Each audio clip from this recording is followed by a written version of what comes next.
Hello and welcome to Optimal, the podcast. I'm your host, Dr. Dickon Weatherby, and this podcast and my website all focus on one thing, and that's the quest for optimal health. Our goal is to help you, to help your patients achieve optimal health so they can experience an optimal life. If you've enjoyed this podcast, please subscribe. We're on Apple Podcasts, Google, and Spotify. And also make sure to go over to optimaldx.com and check out our resources on the site. Now, without any further delay, is today's episode.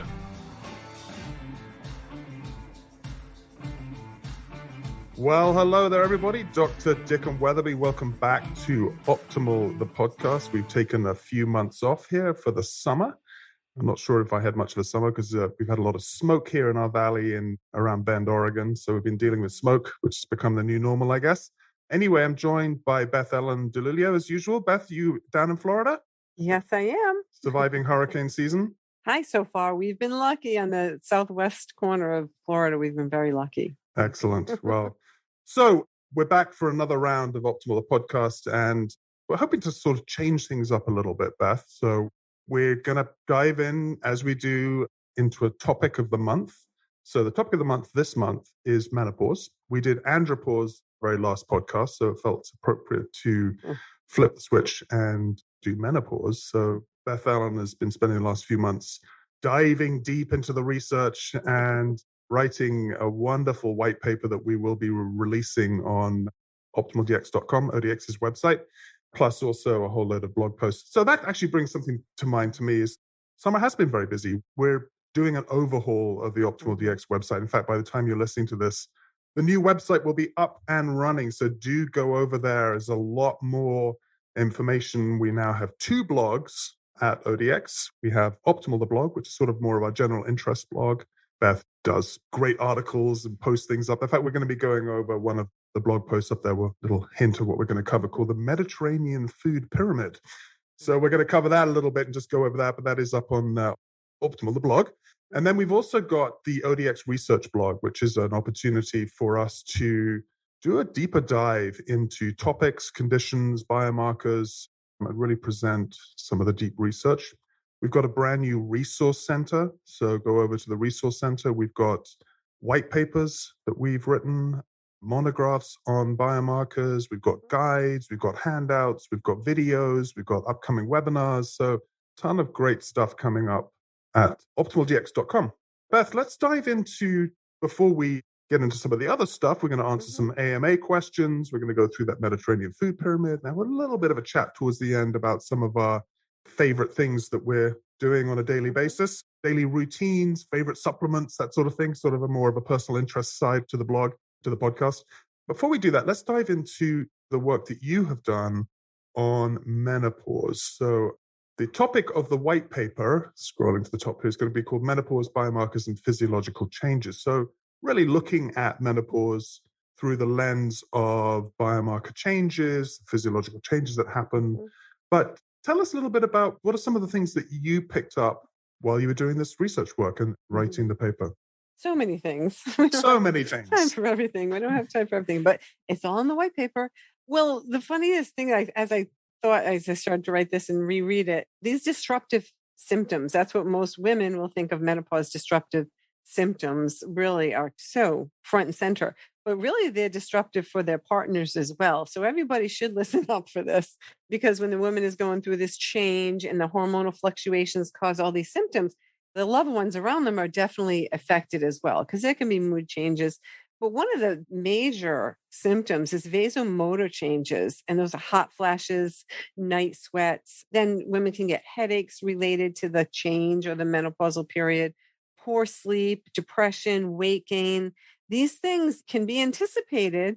And then when the biochemical changes confirm a woman is really going through menopause, then really, if they haven't already been taken, steps should be taken to try to naturally reduce some of these adverse effects of menopause. So I wanted to point out this disruptive symptoms don't just disrupt the woman's life, but also those around her. So that's a warning. Be warned. But yeah, the hormone levels, they can be monitored. Although some women do breeze through menopause with just no symptoms at all, no mood changes, but some women do have those changes. So you want to take a look, make sure it really is menopause that's causing this. And we'll talk about that because there are chronic diseases that are associated with this period of time. And you want to rule those out or anticipate those possibly coming around, and you can take preventative measures. But the hormonal changes that you can actually check for and monitor, of course, would be estrogen, especially estradiol, which is the most prominent circulating estrogen. Mm-hmm. Progesterone, AMH is anti-Mullerian hormone, FSH, testosterone, and DHEA are the main ones. And that's, again, to tell if a woman really is in menopause, how long has she been there, when's the last period. All these things go into evaluating the actual final menstrual period, and menopause has begun. But these are things that you can watch, these biomarker levels. But the other thing that's so important that I found out that I wasn't even aware of as I went through the change, but the increased risk of cardiovascular disease and metabolic disorders that can occur because of menopause, not just because of age. Yeah. So you have to be aware of that. Yeah. So one of the things that I saw sort of relating to that was, and again, this is in the white paper, it said, as the use of LDL cholesterol for estrogen production in the ovaries decreases, circulating LDL cholesterol increases, so which is the characteristic dyslipidemia that is associated with menopause. And I think there was a research study that you cite here. It says within 1 year of menopause, total and LDL cholesterol and apolipoprotein B can become substantially elevated. So, of course, the cardiovascular risk and the cardiovascular implications of that are pretty significant. So, and even juxtaposed on that would be the fact that oxidative stress increases with menopause. Estrogen actually has anti-inflammatory, antioxidative stress function. So as estradiol drops, now women are more exposed to oxidative stress, which then can oxidize the LDL cholesterol. That's really the problem, right? Oxidized LDL cholesterol, oxidized cholesterol is really the bad cholesterol. So they really are becoming now prone to or exposed to more risk factors for cardiovascular disease. That's a biggie. And something else I was fascinated by, and I hadn't thought about this, was that menopause occurs. I'm going to back this up a little bit. When we were looking at andropause is not the cessation of the production of testosterone in men. It is sort of a decline in testosterone and the related symptomology that occurs with that. You point out here is that menopause is actually a full stop. It's not a pause. It's actually the cessation of menstruation in women and the hormonal changes that occur with that. And one of the things that I had never really thought about was that menopause actually occurs in phases. And you list these phases very clearly, and there's a research study that you cite for that. So you have pre-menopause, no cycle changes, menses occurs within 3 months. And then you have early perimenopause, late perimenopause, postmenopause, early postmenopause, and late postmenopause. Now, I was wondering, are each of those phases marked by somewhat predictable hormonal changes, or is it more of a just what's happening to the menstrual cycle at each of those particular phases? Well, I actually have a table in there. Some of the broader changes you can just look and say, well, the AMH is dropping really low. Menopause is going to be inevitable with X number of years. And then as you watch these, how low did the estradiol go? Then you're into early perimenopause. But they're not very specific for every one of those subcategories. But just in general, when you look, especially the FSH, the AMH, and the estradiol, a woman's starting to go into early perimenopause. And then you have to look at that alongside of when was the last menstrual period. And then look at the biomarkers. When was the last menstrual period? Look at the biomarkers. So there's not really specific, like this is going to happen 6 months prior to the final menstrual period. But the general phases, yes, they can be tracked with these biomarker changes that we have in our tables in our white paper. Yeah. So any of those changes sort of jumped out at you as things? Well, the estradiol dropping and the levels it can drop down to is a biggie, and the progesterone dropping so much because it's really the fluctuation and that big drop that causes a lot of the symptoms. So that's the biggie. The AMH, this anti-Mullerian hormone, is important too because it can drop and also helps women predict fertility. But for menopausal, if a woman's AMH is dropping precipitously as she approaches age 45, 48, then that's related to menopause for the most part. So you can track these. And then again, the physician or the gynecological doctor that's following a woman will be hopefully tracking these and then decide in what to do about the low estrogen levels if there are symptoms. I love that you're hopeful that that's happening, because probably it's not. Mm. Right. Well, tell me a little bit about, I mean, anti-Mullerian hormone, AMH, obviously it's now in the ODX software. We are able to track it and it's appearing on our reporting. But it seems to me that that's sort of a really important hormone to be measuring, probably starting off in maybe female patients in their early 40s. Would that be too early? I don't think it would be too early. I mean, especially actually if there were any fertility issues, it's probably Mm, being tracked. But yeah, I mean, especially it's more like the late menopausal transition as you go into the real, not just premenopause, not peri, but the late menopausal transition where the AMH can be undetectable. right. Then you kind of know that's probably why that is undetectable. If you measure in a woman that's 30 and it's very low, then you know she's maybe not going into menopause, but she's going to have fertility issues. So if you suspect menopause is on its way, then yes, that could be one to easily track. And again, some women, they don't have symptoms. So you don't have to go into this deep dive, biochemical dive with them. But if you do want to kind of investigate and find out what's going on, yeah, going into her 40s, any symptoms, and do check the AMH. Because there was a pretty, let me see, there was actually where you knew when it dropped to a certain level. It may become barely detectable 5 to 6 years prior to full menopause. Hmm. And then they found out it dropped from about 1.5 nanograms per ml to less than zero point 0.2 nanograms per ml about 6 years prior to menopause when women were 45 to 48. So in that age range, take the level. If it drops down, especially if you have a baseline, and it drops to less than 0.2 nanograms per ml or 1.4 picomoles per liter, then you go, this is probably for this woman, her time from 10 to menopause.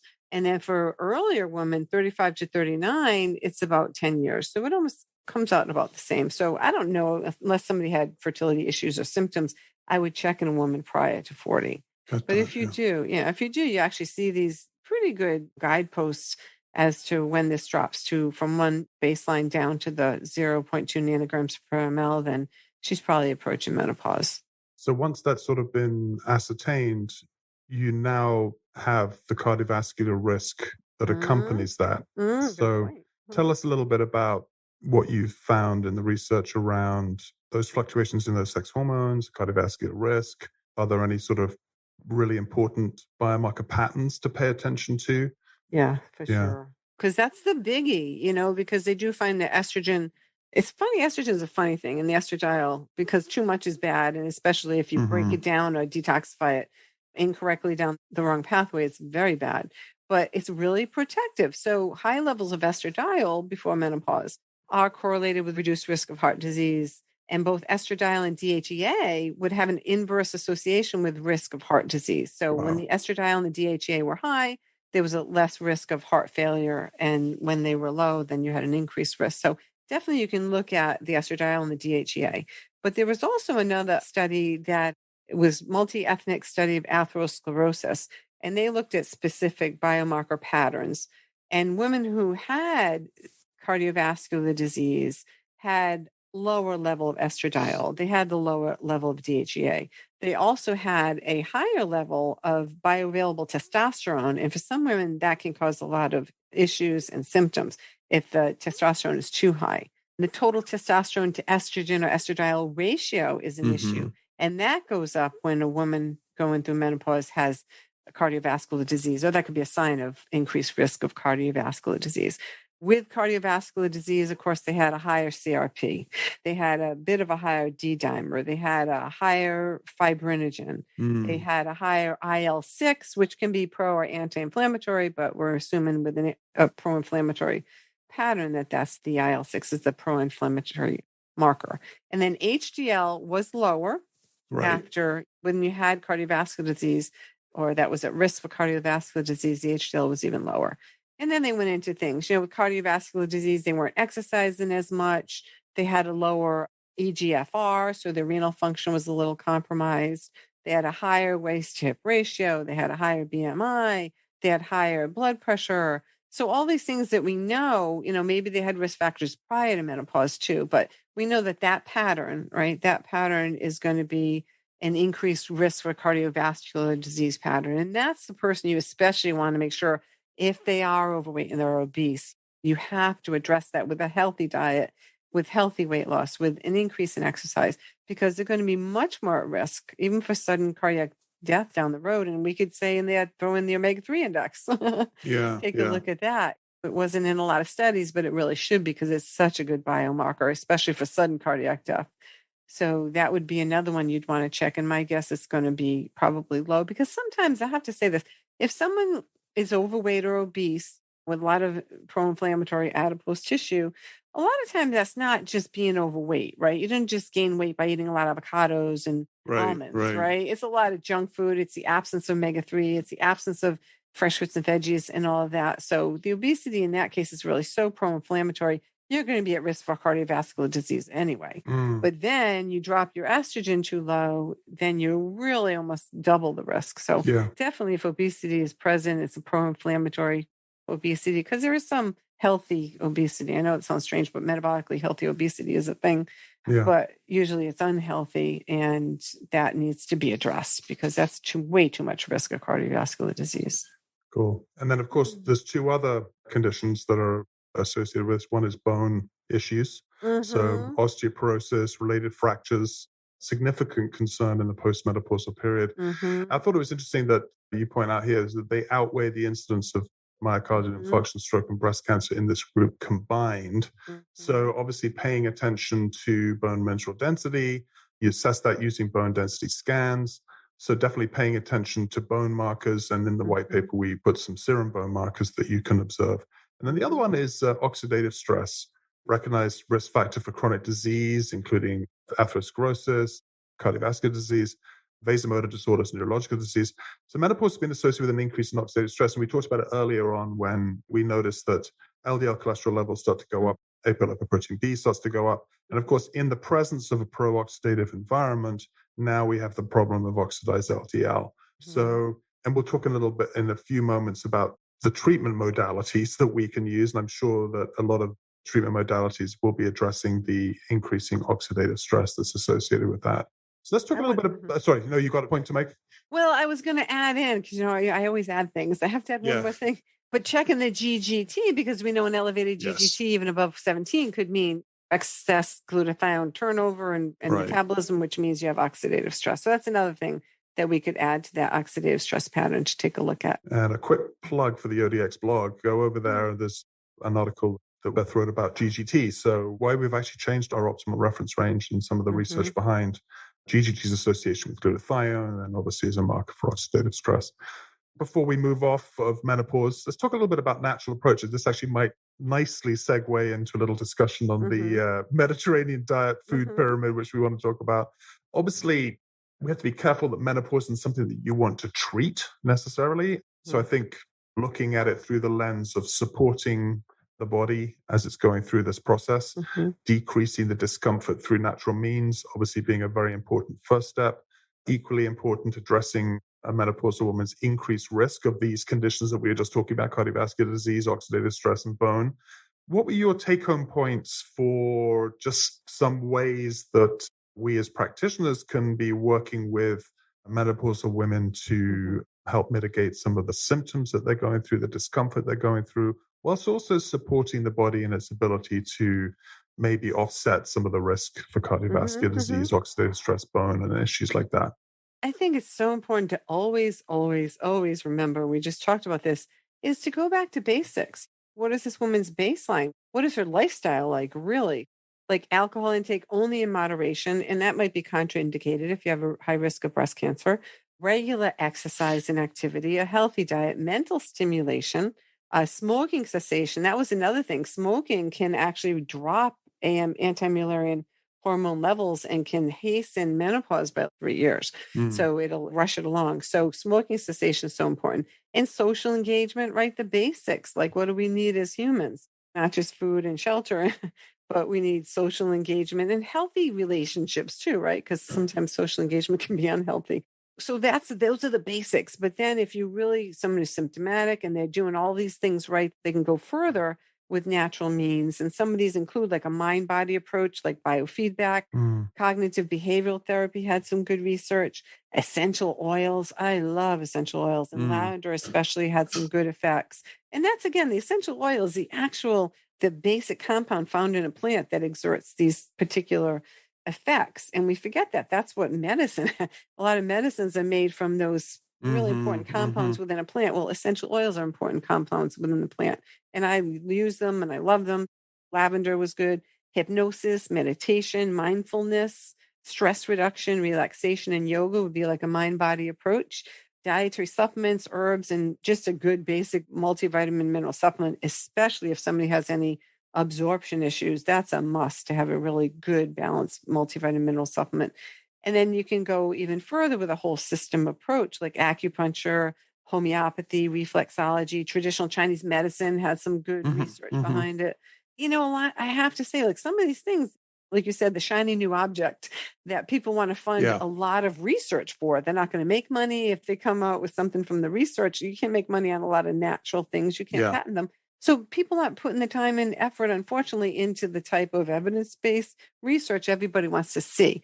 But its use in the human over time, I think, is some of the best evidence, especially if a woman, like I know things that work for me. I use sometimes a little combination, but mostly it's natural approaches. I know what works for me. I know it works. I know it's not placebo. So when you try something with somebody and it works for them and there's not a high risk to it, then that to me is the best evidence that this is actually effective. So all these things, they do have research behind them, but like you said, nobody's really funding. It's not a shiny new object that people want to fund millions and millions and millions of dollars. So let's segue actually into our next topic, which is the environmentally friendly Mediterranean diet pyramid, because actually this does appear in the white paper, and I wasn't when I thought that we were going to go through that. So it's a pretty cool segue. Mediterranean diet is a good example of a healthy foundation for optimal nutrition. In fact, the European Menopause and Andropause Society position statement strongly supports the Mediterranean diet for menopausal health and management. We talk about that in the white paper. And then there's this updated, more environmentally friendly Mediterranean diet pyramid. So if you go over to optimaldx.com/blog, we do have a blog post called the Mediterranean Diet Pyramid, and it's really quite cool. I showed this to my wife the other day because she was thinking about incorporating more of sort of the Mediterranean diet into our nutritional program. We can't show you it in front of us, but I want to juxtapose this with the standard food pyramid. So the standard food pyramid, it's a pyramid. On the bottom is grains. Next level up is vegetables and fruits. Next level up, obviously, it's tapering towards the top. Meat, fish, and eggs, milk alternatives, and then oil, salt, and sugar. So that's the food pyramid, the one that's been thrown out, the healthy eating food pyramid, a simple visual guide to the types and proportions of foods that we should eat every day for good health. Well, let's juxtapose that with the food pyramid from the Mediterranean diet. So take us through this pyramid if you could.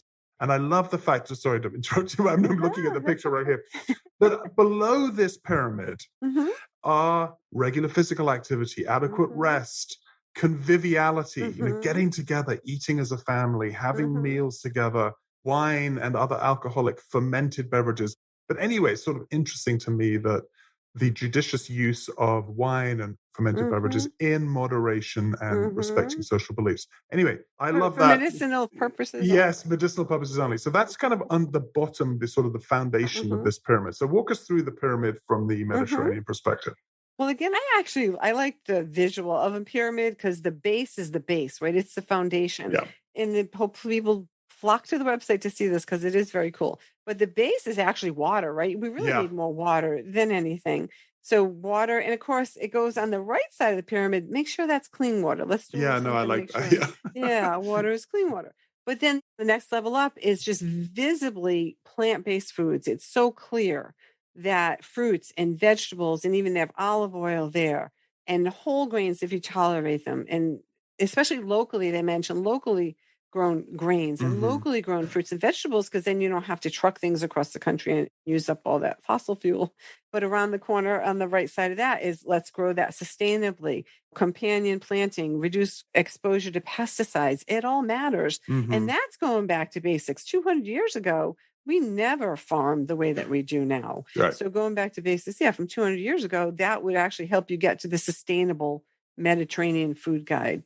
So then above fruits and veggies and whole grains, we have olives, nuts, and seeds, which should be incorporated daily if you can, 3 or 4 times a week otherwise. But again, these are things that grow out of the ground. And even in my earliest nutrition training, I'd look at something and say, you know what? I just tell people, eat what grows out of the ground. Eat what grows out of the ground. Yeah, right. That's simple. And then a little bit of what walks, flies, and swims for animal-based products. Avoid anything that's made in a laboratory, right? Yes, man-made food is really scary. You want to talk about, we don't know what's in that. So, right, out of the ground, all natural. I say, as long as it's not poisonous or illegal, then go for it. So, onions and garlic and spices, and we forget that sometimes. And that's visible front and center on this pyramid, right? And then dairy, if you tolerate it, there's a whole philosophy behind whether or not to use dairy. And I feel bad for the cows. So I like that they're treated well. But does somebody tolerate dairy? Should we drink the milk of an animal? Should we eat an animal? So we have all these questions. But anyway, dairy is in there. But here's the interesting side, because you do talk about the other side of the pyramid as shown. It's goats and sheep. Yep. Right? Yep. And if you look at, if you do go over to the Mediterranean and you go to Spain, France, a little bit, and then obviously in Italy and Greece, they eat a lot of sheep's cheese. They eat goat cheese. It's Pecorino Romano. You have to look at it specifically. Yeah. So anyway, I just wanted to point this out. This is a wonderful visualization. Anyway, keep going. But I wish that I had erased the little picture above that, because I actually have a rabbit. I know. Talk about meat, and I would not eat a rabbit. I have wild rabbits I feed all the time. They're my favorite. Don't eat rabbits. You look at chicken in the eye. I don't feel emotional, but you look at rabbit in the eye, Yeah, I know. So don't eat rabbits. But we're talking the Mediterranean here. So. Yeah, well, I know. Petros is a place I went to, but anyway, okay. Yeah. But don't. We can stop eating rabbits. But we will Photoshop the rabbit out. Thank you. Yeah. Could you? But fish, you look at fish in the eye, it's not quite as emotional. So fish and seafood and even poultry and eggs and organic when you can get them. And eggs, omega-3 eggs, if they feed the chickens flax, then the chickens will produce a high omega-3 egg. So that's worth it too, especially someone that's not going to eat seafood or vegetarian that doesn't eat seafood or vegan. Then they need their omega-3s preformed from somewhere. So omega-3 eggs can. And those yolks will be bright orange, deep orange. Yep. Yeah. See a different lutein in there and everything. Yeah. So yes, that's important. And then as we go up the pyramid, right, just a little bit, ham, sausage, the processed meats you could really do without or minimize. And then fresher meats would be better. And that's where you have the cow. It's really a whole nother level, right? Like with the dairy, you didn't see the cow milk. But here you see eating cows, again, moderation. And pork. And I think, I'm not sure what the animal is above the cow. Hope it's not a goat, maybe. I don't know. It better not be a horse. Yeah, that's what I was thinking. I didn't want to say that, but I just thought, okay, it's not a horse. No, it's not a horse. Don't do that. No, you know what? It looks like a horse, but I think he's just working on the farm. He's just running. Oh, yeah, he's pulling the plow. Yes, exactly. So he's not to be eaten. Look a horse in the eye, could you really? Oh, boy, no. And then sweets, of course, junky sweets that are really sugary and processed and commercial, you could kind of do without. But as you know, I talk about, you can make a really healthy My Chocotricious. I add everything. I add glutamine. I add psyllium powder. I add protein powder. I add everything, essential oils like peppermint.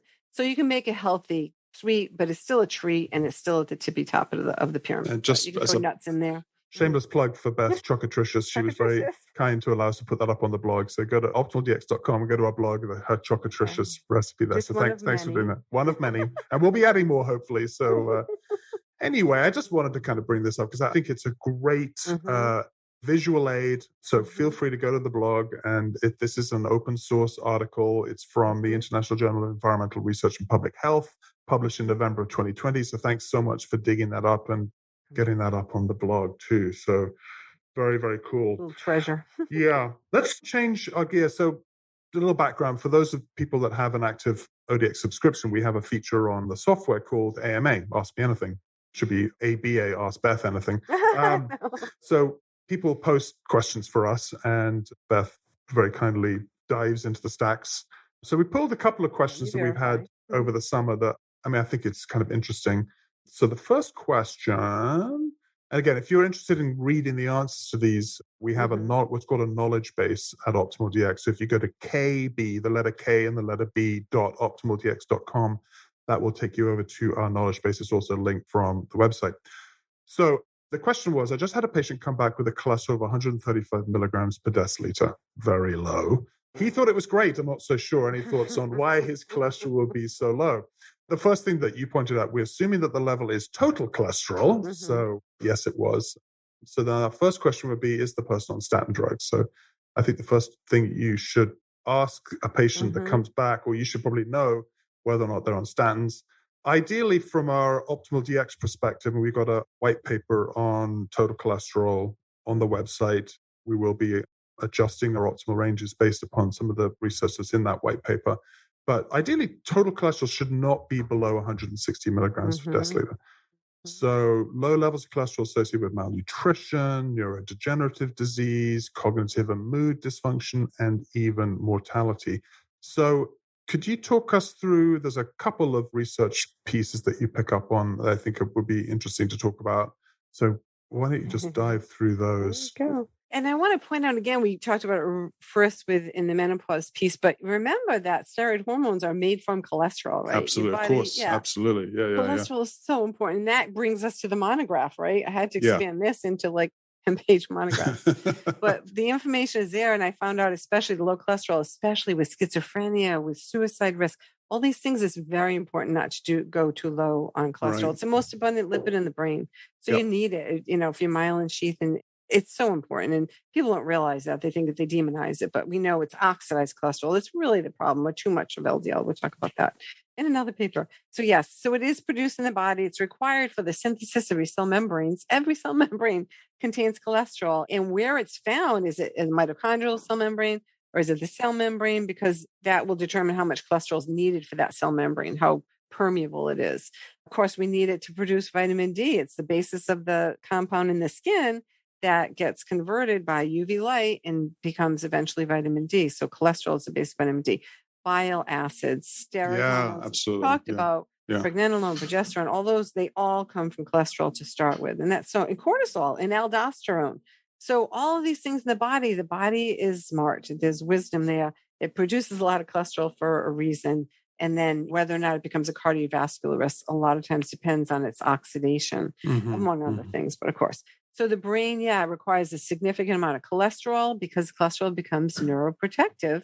And the research suggested even below 180 milligrams per deciliter, which is 4.66 millimoles per liter, could be detrimental in neurodegenerative diseases like Parkinson's and ALS. So I thought that was really fascinating. These are the levels that should be checked across the board. Really, everybody could be part of the annual checkup, is to look at things in this perspective. If the cholesterol is going too low, you got to check somebody's risk for, like I said before, even schizophrenia and suicide risk, but Parkinson's and ALS as well. You don't want it too low. It's associated with mortality too, significantly, and malnutrition as well, below 160. Yeah. And the one piece here which I thought was fascinating, lower cholesterol was associated with increased aggression, violence, and antisocial behavior. And as you pointed out, suicidal risk. So keep that cholesterol level above 160. Little caveat here. I don't know if you follow Peter Attia, Dr. Peter Attia. I have seen his work, I get his weekly email. In fact, his last email that he wrote was actually addressing cholesterol lowering medications, because apparently there's a new brand of cholesterol lowering medications that are just coming out. Have you heard about these? That's not a statin. You mean that? No, it's not a statin. It's something else. I have to dig it up. I can't remember what it is. But anyway, so he was concerned about the use of statin and then this new, much more aggressive cholesterol lowering drug, whether or not it actually decreased cholesterol levels in the brain. And he actually said that it doesn't. That actually the brain, it produces almost all of its own cholesterol. Almost all. And these drugs don't really have much of an impact on. So that's great to know. But we're talking about is peripheral. If you're looking at things like Parkinson's disease and ALS, obviously that's a peripheral, outside of the central nervous system potentially. Well, if you want to go and read this paper, it's in kb.optimaldx.com. Implications of low cholesterol is the paper that we are looking at. All right, another quick one. If a male has a ferritin of 350 but a serum iron of 81, would donating blood be a good course of action? Now, I love that you dug up a paper called Current Applications of Therapeutic Phlebotomy, because you pointed out would not be advised to have someone donate blood based on ferritin or iron alone. Other biomarkers and clinical conditions must be investigated. And then you cite a paper that's saying therapeutic phlebotomy is only approved for 3 specific disorders in the US: hemochromatosis, polycythemia vera, and porphyria cutanea tarda.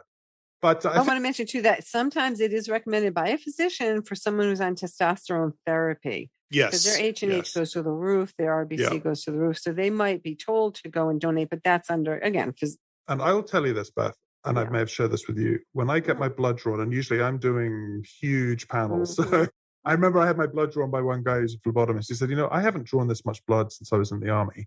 And it was like 14 vials. Anyway, I feel great. I feel great after phlebotomy. So, interesting. Oh, yeah. I mean, my energy levels are up. I feel clear-headed. Yeah, it's quite weird. Anyway, one of the things you point out in here is actually probably the most important piece here, rather than wanting to lower the ferritin, which of course is a knee-jerk response to a biomarker that's outside of range, is to really actually investigate why the ferritin was elevated in the first place. So we've got iron below optimal, but still within a standard range. Elevated ferritin could be related to 2 things, which we talk about a lot in the work and obviously in the software as well. So inflammation and acute infection. It's interesting. I hadn't thought about ferritin increasing in acute infection. There was, I think, a paper that you cited here, Limitations of Serum Ferritin in Diagnosing Iron Deficiency in Inflammatory Conditions, which I thought was 2018. So always investigate, right? And do a series. Always investigate. Yeah. Anyway, those are the 2 knowledge-based articles. So thanks for providing those. Let's end up talking a little bit about some of the things that we talked about off microphone. In these podcasts, I think it's an opportunity for you and I to potentially dive into some things that we are finding interesting, or some research that we're coming across. So we talked a little bit in the break. What sort of things did you pick up? Or, we had a bit of a break over the summer, a break from the podcast, not from our work.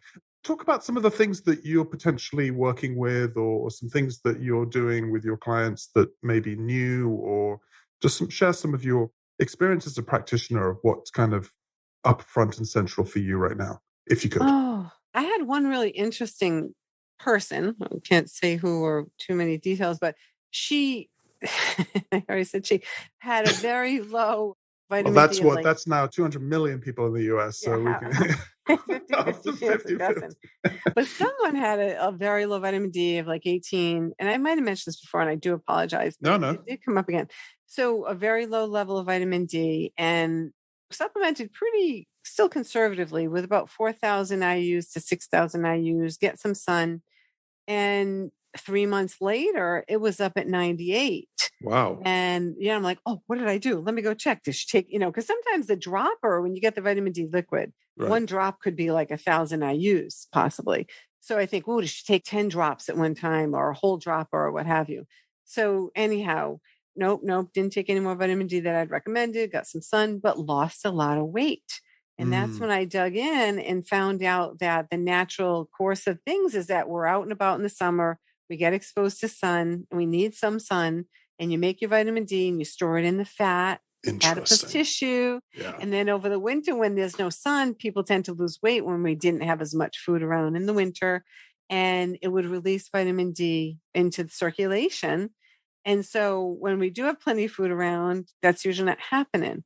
But in someone who lost weight, all that vitamin D kind of flooded, her serum level went up. So flooded circulation. Yeah. And I had to back down on this extra supplementation and then check again in 3 months.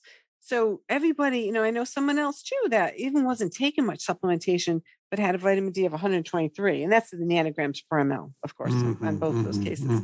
So I'm like, we're going to back off on that. So you always, always, always want to check when you're supplementing with anything, really, ideally, is you monitor regularly, because you're going to want to change that course of action according to the biomarkers. So that's just something to remind people. Not everybody needs that 5,000 IUs of vitamin D a day. You might not need it. And I had somebody tell me, Well, the doctor said take 60,000 units, and then somebody kept taking those. What? They do give a 60,000? shot. Yeah. And They'll give a shot actually of 50,000 IUs, right? One time, though, not over and over again. Yeah. And they kept taking it without checking, without going back to the doctor. I'm like, oh my gosh, no, right? You can have.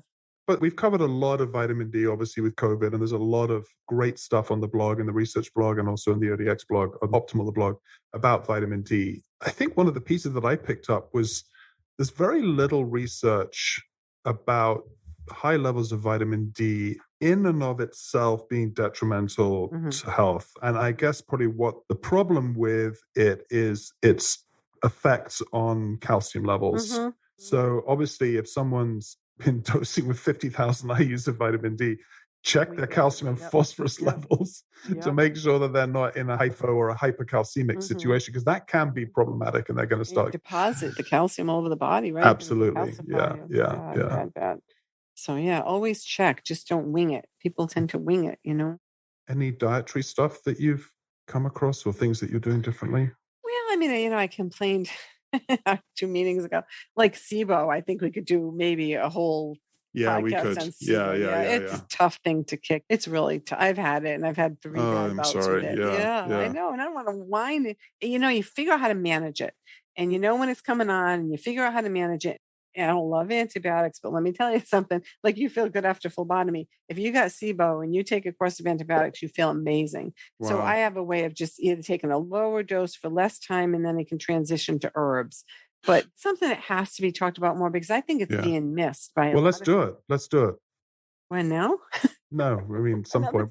We've got our schedule, right? So let's get SIBO on there. I'll put it. Yeah. I would bump fertility down because I don't have kids, but that might be. Yeah, right. Well, let's do it. I mean, it's up to you. I mean, So we'll talk about that offline. Okay. But God, I'm sorry that you're dealing with that. It's whatever. I've got family members. Yeah, we have a couple of family members. Is it more females than males deal with this? I think so. I do think so. Maybe guys are just gassy and they don't care and they don't complain about it. I have to remember to see if they said more women than men, but I actually have a paper I'm working on. Sorry for someone else, but that's okay. I'm cheating on you. But anyway, I'll go back to see if it's more women than men, but it seems that way. Yeah. Yeah. It's an important topic. So, I wish we could do this like a radio program. People could call in and say, oh my gosh, let me tell you about my SIBO. Or let me tell you about my. Well, we could. We could do Facebook Live or YouTube Live or something like that. Do I have to brush my hair, though? I don't have to get ready. Well, we would. We'd have to get you a boom mic and one of those ones, feel like you're like a bit like Howard Stern or something. Like, yeah. Like I have to get dark. Yeah, I have to get dark glasses and look. Yeah, cool. That'd be kind of fun. Maybe. Well, thanks for sharing that. Again, I'm sorry you're dealing with that, but I think no, it's all good. So I want to wrap up just something that we've kind of alluded to a little bit in the podcast today is kind of my quest to get back to basics. I graduated from National College in 98, and I feel like I'm an old timer now. I've been out of practice now for like 23 years, is it? 8, 9, 10? Yeah, 23 years. I guess I am. I guess I'm an experienced naturopath. I look at some of the stuff that's coming out, and I think there's such a drive now to embrace the shiny object, the newest and latest and greatest.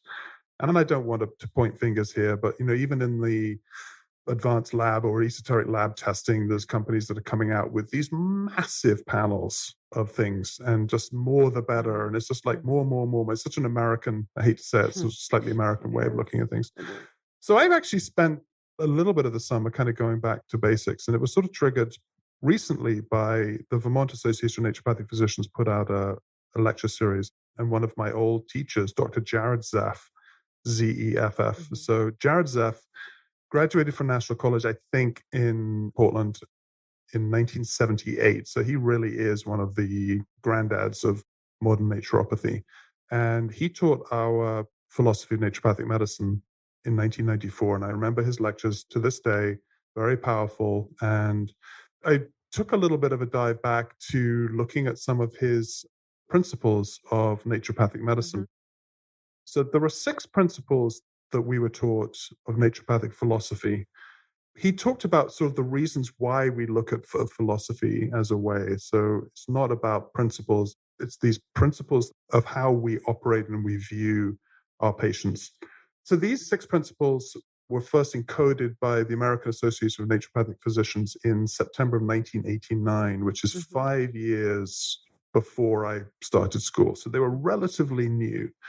And the first of the principles that is, and some of these have Latin names, I guess, to make them look pretty cool, but vis medicatrix naturae, which is the healing power of nature. And I love that. I love the healing power of nature is really about recognizing that the human body is a self-regulatory organism. It has an incredible innate capacity to heal itself. And I think sometimes if we just get out of the way, the body can heal itself. So that's the first part, really recognizing the healing power of nature, recognizing that the body can heal itself and that we just have to support the body in that process. The second one is tolle causam, which is a Latin for remove the cause. And of course, I think one of the things that is important to recognize is that illness doesn't occur without a cause. And of course, there can be many, many different causes. And I think sometimes that we get so distracted by the symptom. The symptom is not the disease, right? It's the body's expression of what's happening when this disorder is happening or this dysfunction is happening within the body.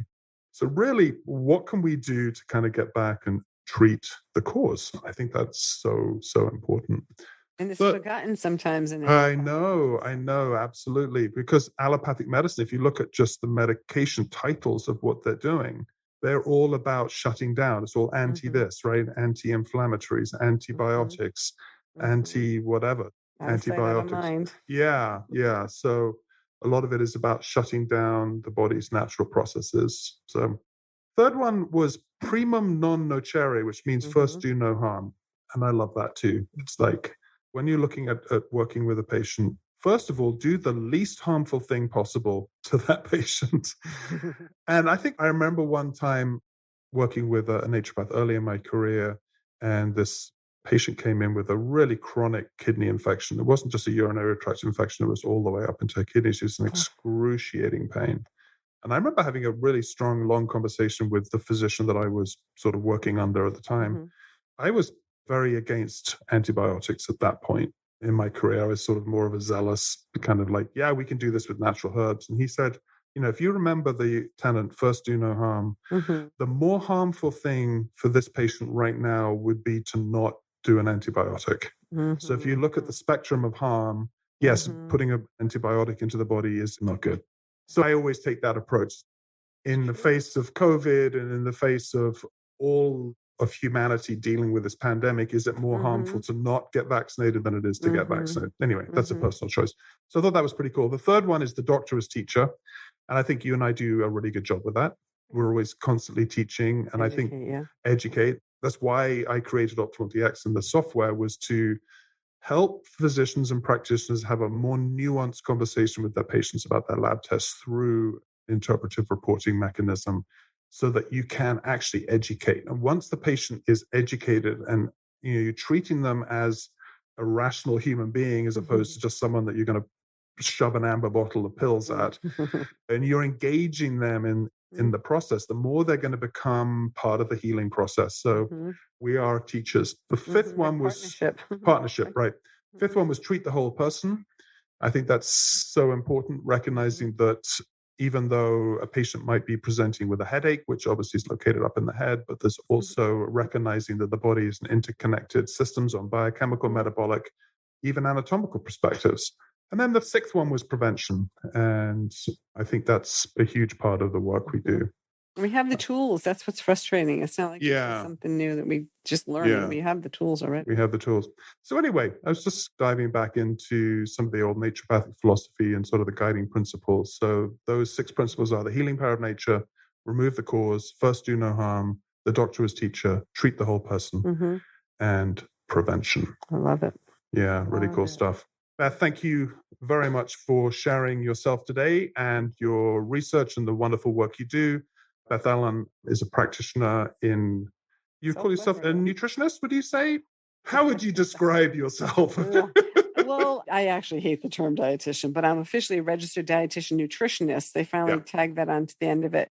I'm a clinical nutritionist, is what I like to say. Yeah, not a dietitian, not dietetics, but more clinical nutrition. So I'm a clinical nutritionist. With many years of experience. With credentials. and you're in Southwest Florida? Yeah, in Naples, Florida. Naples, Florida. Vanapoli. Mm-hmm. Yeah. Well, thank you so much, Beth. I'm Dr. Dickon Weatherby. I'm the founder and CEO of Optimal DX. So come over to optimaldx.com. Our new website is up and running. We've got a ton of incredible information for you, ways that you can interact with us. If you have any thoughts or ideas or things that you want for us to cover in our podcast, we're sort of expanding it a little bit beyond just talking and doing a deep dive into a particular topic. Let us know what you want to hear. Email us at support@optimaldx.com. If you'd like us to do a call-in show, then let us know. We can do it. But anyway, cool. Thanks for sharing your time with us today, Beth. And thank you for listening. Again, Dr. Dickon Weatherby, Optimal DX. Let's go save some lives.